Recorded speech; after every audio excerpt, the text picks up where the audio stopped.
Je m'appelle Émilie Lemay, je suis éducatrice spécialisée et je fais partie de l'équipe du Hangar Zéro.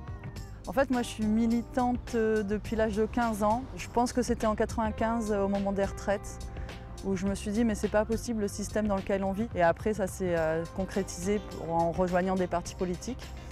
Et en fait, il y a eu tout un cheminement pendant bien 10 ans pour me rendre compte que j'étais essentiellement dans le rapport de force et j'avais l'impression qu'on se faisait casser. Donc j'ai plutôt choisi après d'être dans des mouvements qui choisissent les pas de côté et qui essayent plutôt de construire un nouveau système plutôt que d'être en lutte contre le système actuel.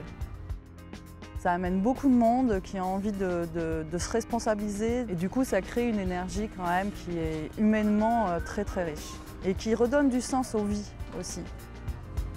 On s'est dit mais on ne peut pas rester comme ça, il nous fallait un lieu. Et ça a démarré comme ça avec l'idée de créer une société coopérative d'intérêt collectif sur le bâtiment du Hangar Zéro. C'est un lieu qui est mis à disposition de tous les habitants pour qu'ils puissent y voir des alternatives. Donc il va y avoir des ateliers partagés où les gens vont pouvoir bricoler ensemble. Il y a un restaurant qui va valoriser un petit peu les produits locaux.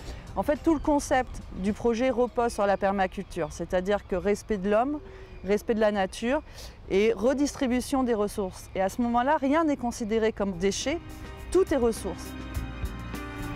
Mon rêve, c'est qu'on arrive à créer un maximum de coopératives et que les habitants soient un peu propriétaires de leur ville.